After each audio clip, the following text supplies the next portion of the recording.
आप सभी को मेरा प्यार भरा नमस्कार। मैं शैलेश कुमार, स्वागत है आप सभी का आपके अपने YouTube चैनल एसका इंग्लिश क्लासेज में। मेरे प्यारे दोस्तों, आज जो आप लोगों का टॉपिक है वोकैबुलरी है। ठीक है। इंग्लिश को बोलने के लिए, इंग्लिश को लिखने के लिए, इंग्लिश को स्कोर करने के लिए ग्रामर के साथ साथ वोकैबुलरी का ही बहुत ही इंपॉर्टेंट रोल होता है। अगर आप इंग्लिश का स्ट्रक्चर जानते हैं, ग्रामर का नॉलेज है, लेकिन वोकैबुलरी अगर नहीं पता है, क्या होगा? इंग्लिश में स्कोर करने में, इंग्लिश को बोलने में, इंग्लिश को लिखने में परेशानी होती है। इसलिए वोकैबुलरी अगर आपका क्लियर है, कॉन्सेप्ट क्लियर है, तो समझने में क्या होता है? आसान हो जाता है। तो आज जो वोकैबुलरी का सेशन है, डेली यूज वर्ड है, जो आप बोलने के दौरान सुबह से शाम तक या कहीं भी कुछ कुछ वर्ड यूज करते हैं अपने दैनिक जीवन में, अपने रियल लाइफ में, वही वोकैबुलरी आज आप लोगों के लिए है। समझिए और देखिए कि सेंटेंस में कैसे यूज होता है। वीडियो लेक्चर में शुरू से अंत तक बने रहिए, जरूर कॉन्सेप्ट क्लियर होगा। ठीक है, तो आइए और इसे समझिए। देखिए क्या है कमिटमेंट। हमेशा आदमी बातचीत में यूज करते हैं कि हम तुमसे कमिटमेंट किए हैं, है ना? वादा या वचनबद्धता, है ना? मूवी में भी दिखाए थे एक बार, क्या सलमान खान, जब मैं एक बार कमिटमेंट कर लेता हूं तो अपने आप का भी नहीं सुनता हूं। ठीक है जी। जब क्या मतलब कि जब एक बार वादा कर लेता है आदमी या वचन ले लेता है किसी को, तो उस पर टिका हुआ रहना चाहिए। ठीक है।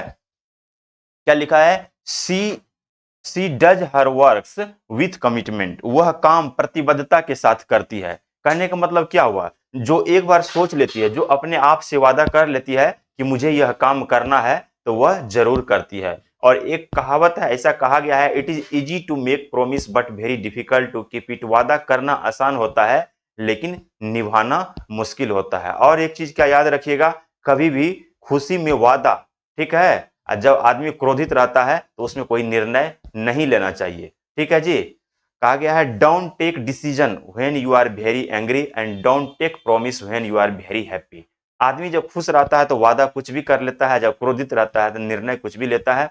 इसलिए क्रोध में लिया गया निर्णय, है ना, असफलता की ओर ले जाती है। खुशी में किया गया वादा, उसमें भी परेशानी होता है। वादा करना आसान होता है, लेकिन निभाना मुश्किल होता है। इसलिए जब भी आप वादा करते हैं किसी से, कोई भी कमिटमेंट लेते हैं, तो सोच समझ के लेना चाहिए। ठीक है। देखिए आप कैसे कैसे यूज हुआ। अगर लैंग्वेज में वर्ड को लाइएगा, सेंटेंस में लाइएगा, तो आपके लिए समझना क्या हो जाएगा? आसान हो जाएगा। तो जब कभी भी कमिटमेंट करते हैं, कोई भी वादा करते हैं, वचनबद्धता रहता है आपके साथ, किसी को वचन देते हैं, तो सोच समझ के दीजिए, ताकि उस पर आप टिके रहिए और कमिटमेंट किए तो उस चीज को निभाइए। ठीक है जी। आइए देखिए नेक्स्ट क्या है, फॉरबिड। फॉरबिड का मतलब क्या होता है? मना करना या रोकना। जैसे आप घर में हैं, आपके घर में छोटे बच्चे हैं, जाते हैं रोड पे खेलने के लिए, तो आप उसको रोकते हैं। ठीक है। आप या आपकी घर में छोटी बहन है ना, चाहे घूम रही है रोड, बगल घर के बगल में रोड है, चली गई रोड पे घूमने के लिए, या धूप में घूम रही है, या बारिश में निकल रही है, कोई भी छोटा बच्चा है, या आपके पिताजी आपको रोक रहे हैं मूवी देखने से जाने के लिए, क्या हुआ? फॉरवर्ड का यूज होगा। माय फादर फॉरबेड मी। मेरे पिताजी मुझे मना करते हैं, मुझे रोकते हैं। माय ब्रदर फॉरबेड मी। मेरे भाई मुझे रोकते हैं। ठीक है जी। तो फॉरबिड का मतलब क्या होता है? मना करना। जैसे बांध होता है कहीं, डैम्स का मतलब होता है बांध। बांध को बनाया जाता है किस लिए? रोकने के लिए। किस चीज को रोकने के लिए? पानी को रोकने के लिए। एकदम सेंटेंस में समझिए, लैंग्वेज में समझिए, आपका बिल्कुल समझना आसान हो जाएगा। डैम्स का मतलब बांध होता है, फॉरबिड का मतलब हुआ होता है रोकना। देखिए रोकना भी होता है, मना करना भी होता है। जब आप कहीं जाते हैं और आपके पापा जी मना करते हैं, वहां भी यूज होगा। ठीक है जी। रोकना भी होता है। तो इंग्लिश वो चीज है आपको कि समय के अनुसार, सेंटेंस के अनुसार भी यूज होता है। ठीक है जी। तो अभी डैम्स का मतलब यहाँ पे क्या है? Dams forward the entry of water. बांध पानी के प्रवेश को रोकते हैं। बांध क्या करते हैं? पानी के प्रवेश को रोकते हैं। आपको ये चीज समझना पड़ेगा कि इंग्लिश का जो वर्ड होता है, जो मीनिंग निकलता है, ठीक है जी, सिचुएशनल भी होता है। सिचुएशन के अनुसार आपको यूज करना पड़ता है। ठीक है। जैसे एड्रेस का मतलब क्या होता है? पता। और एड्रेस का मतलब संबोधित करना भी होता है। अगर आपसे कोई पूछे व्हाट इज योर एड्रेस, तो आप बोलिएगा जहां आप बिलोंग्स करते हैं, जिस स्पेस, जिस प्लेस से, ठीक है, वो बोलिएगा पटना है, या मधेपुरा है, सहरसा है, गया है, कुछ भी बोलिएगा, अपना एड्रेस बताइएगा। आई बिलोंग्स टू पटना, है ना, पटना से बिलोंग्स करते हैं, वो बताइएगा। लेकिन अगर कोई भी आदमी किसी रैली को संबोधित करने के लिए जा रहे हैं, या किसी सभा को संबोधित कर रहे हैं, किसी बहुत सारे आदमी को संबोधित कर रहे हैं, तो वहां भी एड्रेस का यूज होगा। ठीक है। जैसे एक एग्जांपल समझ लीजिए, the prime minister is going to address rally at Muzaffarpur. प्रधानमंत्री एक रैली को संबोधित करने के लिए मुजफ्फरपुर जा रहे हैं। तो संबोधित करने में भी एड्रेस का यूज हुआ, और पता के सेंस में भी एड्रेस का यूज हुआ। वही ये चीज समझना है यहाँ पे। फॉरवर्ड का मतलब क्या होता है? फॉरवर्ड का मतलब मना करना भी होता है। अब फॉरवर्ड का मतलब क्या होता है? रोकना भी होता है। ठीक है जी, फॉरबिड का मतलब मना करना भी होता है और फॉरबिड का मतलब क्या होता है, रोकना भी होता है। ठीक है, तो जैसा सिचुएशन आएगा उस हिसाब से आपको यूज करना है। आपको कोई मना कर रहा है बाहर जाने के लिए तो वहां पे भी फॉरबिड का यूज होगा। ठीक है जी, अब है क्या स्पेसिफिक। स्पेसिफिक का मतलब खास या विशेष होता है। She has been given a specific role, उसे एक विशेष भूमिका दी गई, उसे एक विशेष भूमिका दी गई। ठीक है जी, अब बहुत सारा आदमी है, कोई एक ऐसा काम करना है जिसमें एक इंपॉर्टेंट रोल है, उसे दिया जाता है उस काम को करने के लिए। या कोई आदमी है, कोई बच्चा है, जैसे क्लास होता है, साल में कोई प्रोग्राम हुआ, स्कूल सब में एक नाटक खेला जाता है, ड्रामा। ठीक है, उसमें हर किसी को एक स्पेसिफिक रोल दिया जाता है खेलने के लिए, है ना। कोई स्टूडेंट का, कोई टीचर का, उसमें कोई क्या होता है, गार्ड का रोल निभाता है किसी किसी नाटक में। ठीक है जी, स्पेसिफिक रोल। जैसे देश को आजादी दिलाने में बहुत ही इंपॉर्टेंट रोल रहा, बहुत ही स्पेसिफिक रोल रहा किसका, महात्मा गांधी जी का। खास जो होता है स्पेसिफिक का खास महत्व। अब देखिए स्कैंडल। स्कैंडल का मतलब क्या होता है, गबन या घोटाला, जो हमारे देश में हमारे देश के नेताजी लोग करते हैं। आम इंसान तो नहीं करते हैं, जो पब्लिक है वो तो नहीं करते हैं, कौन करते हैं, नेताजी लोग करते हैं। ठीक है, जब मंत्री बने, ठीक है जी, या विधायक सांसद मंत्री कुछ भी बनते हैं, जो पब्लिक के बेनिफिट के लिए जो चीज आना चाहिए, जो फंड आना चाहिए, उसको वो अपने हिसाब से और अपने लिए यूज करते हैं। जब पब्लिक के लिए जो पैसा होता है या किसी भी वैध धन का जो लीगल है, उसे आप इलीगल रूप से अपने बेनिफिट के लिए यूज कर लेते हैं, किसी को जानने के लिए नहीं देते हैं, उसके क्या बोला जाता है, घोटाला, जिसे कि आप स्कैंडल भी बोल सकते हैं, है ना। हिंदी में घोटाला और इंग्लिश में वर्ड को याद रखिए, scandal. The scandal has damaged his reputation, घोटाले ने उसकी प्रतिष्ठा को नुकसान पहुंचाया। देखिए, घोटाले ने उसकी प्रतिष्ठा को नुकसान पहुंचाया। तो घोटाला करना क्या है, इलीगल काम है, गलत है। तो दुनिया का कोई भी आदमी अगर गलत काम करेगा तो उसके मान सम्मान को, स्वाभिमान को क्या होगा, ठेस पहुंचेगा और पब्लिक के नजर में क्या होगा, गिरेगा। इसलिए कहा गया है, आंख से गिरा हुआ आंसू और नजर में गिरा हुआ इंसान दोबारा नहीं उठता है। तो कभी भी ऐसा काम नहीं करना चाहिए जिससे क्या हो, उसके स्वाभिमान पे असर पड़े, उसके मान सम्मान पे असर पड़े। लेकिन कीजिएगा क्या, करिएगा क्या, है क्या, जहां पर पैसा की बात आती है तो आदमी का नीति और नियत इतना खराब हो गया है कि कुछ भी करने के लिए मजबूर हो जाता है और कर लेता है। लेकिन नहीं करना चाहिए, सरासर गलत है, बिल्कुल गलत है। ठीक है जी, तो गलत का नुकसान क्या होता है, गलत जो होता है उसका परिणाम हमेशा गलत ही होता है। ठीक है, तो स्कैंडल का मतलब घोटाला हुआ। देखिए सेंटेंस में कैसे यूज होता है, देखिए जिस हिसाब से बताया जा रहा है, ठीक है, सेंटेंस में बताया जा रहा है और इतना बढ़िया से समझाया जा रहा है। अगर वीडियो लेक्चर को आप शुरू से अंत तक देखिएगा तो एक एक चीज आपको याद हो जाएगा। आप 10 मिनट 15 मिनट कॉमेडी देखते हैं, रील्स देखते हैं, इधर उधर इंजॉय करते हैं, लेकिन जो पढ़ने वाला चीज है इसे अगर देखिएगा, एक बार याद रहेगा तो इन फ्यूचर हमेशा आपके लिए बेनिफिशियल रहेगा। इसलिए इसे देखिए। ठीक है, देखिए नेक्स्ट क्या है जी, फॉर्चुनेट है। फॉर्चुनेट का मतलब क्या होता है, भाग्यशाली। देखते होंगे कभी किसी भी आदमी को कम मेहनत में भी कोई भी चीज अचीव हो जाता है, प्राप्त कर लेता है, मिल लेता है, मिल जाता है उसे, आप क्या बोलते हैं, वह बहुत भाग्यशाली है।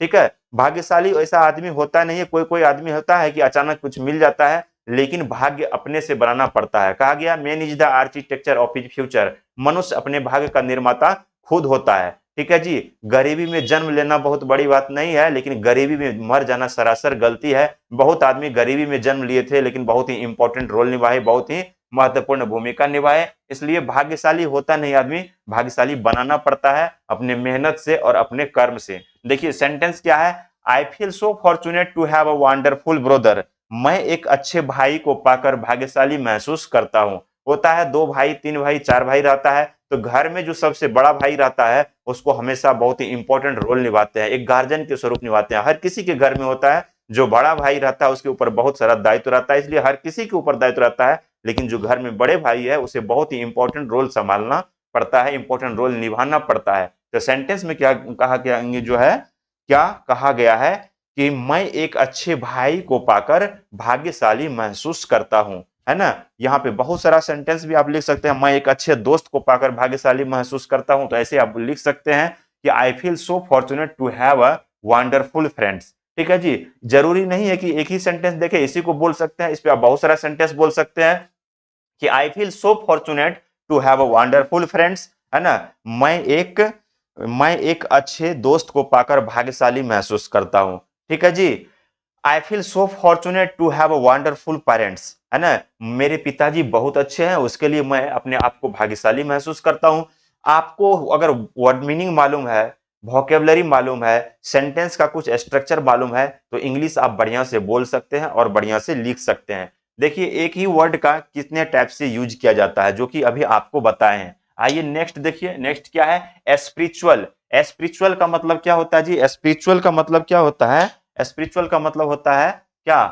आध्यात्मिक होना, है ना जी, आध्यात्मिक या धार्मिक। He is a spiritual person, वह एक आध्यात्मिक व्यक्ति है। आध्यात्मिक व्यक्ति किसे बोला जाता है? जो धर्म के बारे में, है ना, ईश्वर के बारे में एक प्रचार करते हैं, अच्छे से उसके बारे में बताते हैं। जैसे आध्यात्मिक गुरु भी बोला जाता है। जैसे अभी एक बहुत सारे बाबा हैं, आध्यात्मिक गुरु हैं, जो बताते रहते हैं हमेशा। जैसे बाबा बागेश्वर हैं, जो यहाँ धीरेन्द्र शास्त्री जी यहाँ आए थे, और ऐसे बहुत सारे बाबा हैं जो कि हमेशा धर्म के बारे में बताते हैं, जो ईश्वर से जुड़े रहते हैं, है ना। ईश्वर से अपना पूजा अर्चना आराधना अधिकतर करते हैं और उसके बारे में बताते हैं। आदमी को हमेशा अच्छाई के बारे में बताते हैं कि कैसे जिंदगी जीना चाहिए, कैसे ईश्वर पे विश्वास करना चाहिए, गलत नहीं करना चाहिए। ठीक है, आध्यात्मिक बोला जाता है जी। स्पिरिचुअल का मतलब क्या होता है जी? आध्यात्मिक। हर किसी को ऊपर वाले से ईश्वर पे आस्था और विश्वास रखना चाहिए। ठीक है जी। देखिए कहा गया है, नेक्स्ट देखिए, नेक्स्ट क्या है, एसेम्ड। एसेम्ड का मतलब क्या होता है? एसेम्ड का मतलब होता है शर्मिंदा। एसेम्ड का मतलब होता है क्या? शर्मिंदा। ठीक है, शर्मिंदा। He was ashamed of his deeds, वह अपने कर्मों से शर्मिंदा था। वह अपने कर्मों से शर्मिंदा था। बात भी सही है। जब किसी आदमी की प्रशंसा होती है तो किस लिए होती है? उसके अच्छे कर्मों की प्रशंसा होती है। ठीक है, जब शर्मिंदा होना पड़ता है तो किस लिए होना पड़ता है? उसके गलत कर्मों से शर्मिंदा होना पड़ता है। डिपेंड करता है आदमी के ऊपर। अगर गलत करेगा तो शर्मिंदा महसूस करना पड़ेगा, शर्मिंदगी महसूस करनी पड़ेगी उसे। ठीक है, अच्छा करेगा तो उसका प्रशंसा होगा। तो एसेम्ड का मतलब क्या होता है? शर्मिंदा। ये कब होता है आदमी को? जब कोई भी एक्टिविटीज, कोई भी क्रियाकलाप करता है उससे गलत हो जाता है, तो वहां पे क्या होता है? शर्मिंदा महसूस करना पड़ता है। देखते होंगे अभी गांव समाज में क्या होता है, बहुत आदमी पढ़ते पढ़ते लव मैरिज कर लिया, गांव से ही इधर उधर हो जाता है, तो कुछ दिन के लिए उसे शर्मिंदगी महसूस करना पड़ता है। कोई चोरी कर लेता है तो फिर वहां पे जाता है किसी के सामने, तो उसे शर्मिंदगी महसूस करना पड़ता है। तो कभी भी ऐसा काम मत कीजिए जो कि आपको हमेशा शर्मिंदगी महसूस करना पड़े अपने कर्मों से। ऐसा मत करना कीजिए और न करना चाहिए। जब भी कीजिए कुछ अच्छा कीजिए, अगर जहां जाए तो वहां पे आपका प्रशंसा हो। ठीक है जी। तो एसेम्ड का मतलब क्या होता है? शर्मिंदा। सेंटेंस में यूज किया गया। अब आइए देखिए क्या लिखा हुआ है, एक्सटेंसिव। एक्सटेंसिव का मतलब क्या है? एक्सटेंसिव का मतलब होता है बहुत बड़ा। एक्सटेंसिव का मतलब क्या होता है? एक्सटेंसिव का मतलब होता है बहुत बड़ा। ठीक है, एक्सटेंसिव का मतलब होता है बहुत बड़ा होना। ठीक है, द गार्डन इज एक्सटेंसिव, बाग बहुत बड़ा है। गार्डन का मतलब क्या होता है? बाग। एक्सटेंसिव का मतलब होता है विस्तृत या व्यापक। जैसे कहीं गए आप घूमने के लिए, किसी फील्ड में गए घूमने के लिए, किसी गार्डन में गए घूमने के लिए, बहुत बड़ा है, क्या होता है? एक्सटेंसिव बोला जाता है। एक्सटेंसिव का मतलब ही होता है विस्तृत या व्यापक, यानी बहुत दूर में फैला हुआ, बड़े पैमाने पे फैला हुआ, एक्सटेंसिव बोला जाता है। नेक्स्ट क्या है जी? कॉन्वीनेंट। कॉन्वीनेंट का मतलब क्या होता है? सुविधाजनक। सुविधाजनक। कोई भी आदमी अगर कोई काम करने लगता है तो सोचता है कि इस काम में जो काम हो रहा है कितना सुविधाजनक तरीके से होना चाहिए। ठीक है जी। इट इज कॉन्वीनियंट टू पे बाय कार्ड, कार्ड से भुगतान करना सुविधाजनक है। ठीक है जी। एक समय था ऐसा कि जब आदमी कहीं भी कुछ परचेज करता था, कुछ खरीदता था और पे करता था, उसे कैश में ही देना पड़ता था। इससे परेशानी क्या होती थी? अगर हैवी अमाउंट में अगर कैश लेकर के एक जगह से दूसरे जगह जाते थे तो क्या होता था, उसे बीच में कहीं भी कभी कभी क्या होता था, क्राइम भी हो जाता था। लेकिन अब वैसा समय नहीं है। आप या तो कार्ड से पे कीजिए या फोन पे है, गूगल पे है, अपने मोबाइल से पे कीजिए। तो ये क्या है? कॉन्वीनियंट बना दिया है ना, सुविधा बना दिया है, सुविधाजनक हो गया है। एक जो प्रोसेस है कॉन्वीनियंट हो गया है, सुविधाजनक हो गया है। इसलिए क्या लिखा गया है? इट इज कॉन्वीनियंट टू पे बाय कार्ड, कार्ड से भुगतान करना क्या है? सुविधाजनक है। देखिए इस पे एक सेंटेंस और है, will it be convenient for you to start work tomorrow. Will it be convenient for you, ठीक है जी, टू स्टार्ट वर्क टुमारो। क्या कल काम करना आपके लिए सुविधाजनक होगा? हमेशा आप बातचीत में बोलते होंगे क्या कि वहां जाना सुविधाजनक होगा आपके लिए, कल आपके लिए काम करना सुविधाजनक होगा। अगर कल काम करना सुविधाजनक नहीं है तो आप जो है आज कर लीजिए, या नहीं तो कल सुविधाजनक है तो कल कर लीजिए। आप बोलते होंगे क्या आपके लिए कल काम करना सुविधाजनक होगा। इसी चीज को इंग्लिश में आप बोल सकते हैं, will it be convenient for you to start work tomorrow. क्या कल काम करना आपके लिए सुविधाजनक होगा। देखिए वोकेबलरी सेंटेंस में कैसे यूज किया गया है और कितना आसान है इंग्लिश बोलना।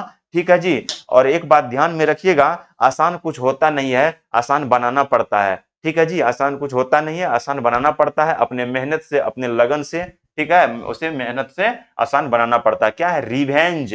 रिवेंज का मतलब क्या है, बदला लेना। बदला लेना, जब आप से कभी किसी को लड़ाई हो जाती है तो आपके मन में एक इंटेंशन होता है, एक इरादा होता है। जब आपको पीट के वो चला गया तो हमेशा आप इरादा में रहते हैं, जब मौका मिला तो हम भी एकदम थपड़ाएंगे, उसको पीटेंगे। क्या होता है, आपके मन में एक इरादा रहता है कि मुझे उससे बदला लेना है। इंग्लिश में क्या बोला जाता है जी, रिवेंज बोला जाता है। रिवेंज, रिवेंज का मतलब क्या होता है, बदला लेना। He went to take revenge, वह बदला लेने गया। ऑफ हिज एनिमी, अपने दुश्मन से, वह अपने दुश्मन से बदला लेने गया। ठीक है जी। जब आपके साथ कोई गलत करता है तो आपके भी मन में रहता है कभी हम भी इसके साथ करें।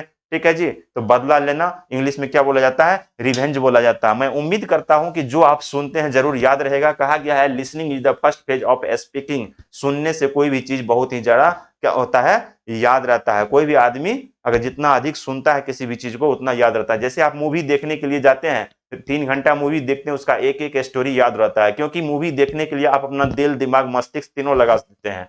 ठीक है जी। लेकिन कहीं कुछ पढ़ रहे हैं, बुक पढ़ रहे हैं, तो आपका ध्यान इधर उधर भी भटकता है। मन ही तो है, मचल जाता है, भटक जाता है। लेकिन भटकने के लिए नहीं देना है, कंसंट्रेट रखना है बोर्ड पे। ठीक है, ज्यादा देर का क्लास भी नहीं होता है, 10 मिनट 15 मिनट का रहता है। वीडियो लेक्चर 18 मिनट, ज्यादा से ज्यादा 20 से 21 मिनट का रहता है। लेकिन आपको हमेशा बोर्ड पे बने रहना है, टिके रहना है। ठीक है जी। देखिए ड्यूरेबल का मतलब क्या होता है, टिकाऊ। ड्यूरेबल का मतलब क्या होता है, टिकाऊ। आप जाते हैं मार्केट किसी भी चीज को परचेज करने के लिए, खरीदने के लिए, चप्पल खरीदते हैं, क्या बोलते हैं, ये टिकाऊ नहीं है, जल्दी टूट जाता है। कपड़ा खरीदते हैं, बोलते हैं ये टिकाऊ नहीं है, जल्दी जो है ना फट जाता है, खराब हो जाता है। मजबूत लेते हैं। तो ड्यूरेबल का मतलब क्या होता है, टिकाऊ। जब भी आप कोई भी चीज परचेज करते हैं तो उसके देखते हैं वो कितना मजबूत है, टिकाऊ है कि नहीं है। तो ड्यूरेबल का मतलब टिकाऊ होता है। आप देखिए सेंटेंस में कैसे यूज किया गया है। ठीक है, chain is made of durable material. Chain is made of durable material. Chain का मतलब यहाँ पे क्या हुआ, जंजीर। देखिए जंजीर जो लोहे की जंजीर बनता है ना, दो जगह से अगर दो सामान है दोनों में घुमा के उसे लॉक कर दिया जाता है, जंजीर, है ना जी। तो जंजीर अब क्या है, जंजीर टिकाऊ सामग्री से बनी हुई है। जंजीर टिकाऊ सामग्री से बनी होती है। वो जो लोहा होता है, जो आयरन होता है, उसमें ऐसा सामग्री मिलाया जाता है तो काफी ड्यूरेबिलिटी होती है, काफी टिकाऊ होता है। नेक्स्ट देखिए, the shoes are very durable. The shoes are very durable, जूते बहुत टिकाऊ हैं। जूते बहुत टिकाऊ हैं। आप जाते हैं मार्केट खरीदने के लिए, कभी गोल्ड स्टार लेते होंगे, जो फिजिकल का तैयारी करता है दौड़ता है गोल्ड स्टार पहन के दौड़ता है। कोई कोई आदमी जाता है ना, जाता अच्छा अच्छा लेता है, लिबर्टी का शूज लेता है, वुडलैंड का लेता है। तो जो मजबूत होता है क्या बोलते हैं, मजबूत है, टिकाऊ है, तो उसी को इंग्लिश में क्या बोला जाता है, ड्यूरेबल बोला जाता है। ड्यूरेबल का मतलब क्या होता है, टिकाऊ होना। अब जब जाइएगा कोई सामान परचेज करने के लिए तो हिंदी में अगर बोलिएगा टिकाऊ है कि नहीं है, इससे अच्छा इंग्लिश में बोल लीजिए आप कि ड्यूरेबल है कि नहीं। एक एक चीज को, जैसे जैसे वर्ड को आप अपने रियल लाइफ में इंप्लीमेंट कीजिएगा, हमेशा आपको याद रहेगा। समझ रहे हैं जी, मन उब नहीं न रहा है, वीडियो लेक्चर में एकदम शुरू से अंत तक बने रहिए। देखिए सीज का मतलब क्या होता है जी, जब्त करना। जब्त करना, कोई भी कभी होता है क्या, कोई भी आदमी कोई गलत काम करता है या देखते होंगे अभी बिहार में क्या है, शराबबंदी चल रहा है। जब बिहार में शराबबंदी चल रहा है तो कभी कभी क्या होता है, जो यहाँ के प्रशासन है छापा मारते हैं, तो कभी एनएच पे, कभी रोड पे, कभी किसी के घर में। तो उस दौरान क्या होता है, कभी गाड़ी में या कभी कहीं जगह कोई शराब अगर पकड़ा गया तो उसको क्या करते हैं, उसका गाड़ी भी सीज कर लेता है, जब्त कर लेता है। तो जब इलीगल तरीके से कोई भी आदमी कोई काम करता है, किसी गाड़ी को लेकर, कोई भी सामान को लेकर, जब वह पकड़ाता है तो क्या होता है, उस सामान को जब्त कर लिया जाता है। इंग्लिश में क्या बोला जाता है जी, सीज बोला जाता है। They begin to seize the money. They begin to seize the money, वे पैसों को जब्त करने लगे। वे पैसों को क्या करने लगे, जब्त करने लगे। जब्त करने लगे। पैसों को किस कंडीशन में जब्त करेगा, जब अवैध मनी, इलीगल मनी अपने घर में रखता है, जिसका कि सरकार को कोई इंफॉर्मेशन ना हो, टैक्स न देता हो, उस कंडीशन में क्या होगा, उसके मनी को सरकार जब्त कर लेगा, सीज कर देगा, अपने अंदर में ले लेगा। ठीक है जी। आइए नेक्स्ट देखिए, नेक्स्ट का क्या है, नेक्स्ट है परफेक्शन। नेक्स्ट क्या है, परफेक्शन है। नेक्स्ट है परफेक्शन। 1 मिनट, लॉक नहीं है जी। परफेक्शन, ठीक है। परफेक्शन का मतलब क्या होता है, निपुणता। कोई भी काम करने में, कोई भी काम अगर कर रहे हैं, अगर उसके बारे में आपको 100% आइडिया हो, बहुत ही बढ़िया तरीके से करते हैं, जब भी आप करना शुरू किए और अंतिम तक कर रहे हैं, कोई भी परेशानी, कोई भी त्रुटि ना आए उस काम को करने में, उसे ही क्या बोला जाता है? परफेक्शन बोला जाता है। और परफेक्शन कैसे आता है जी?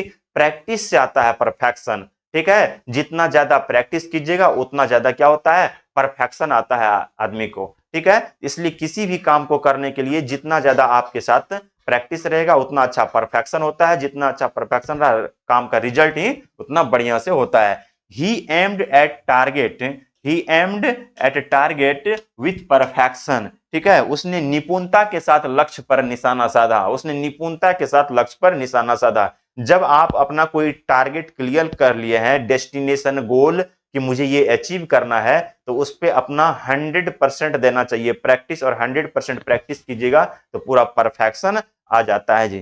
ठीक है जी।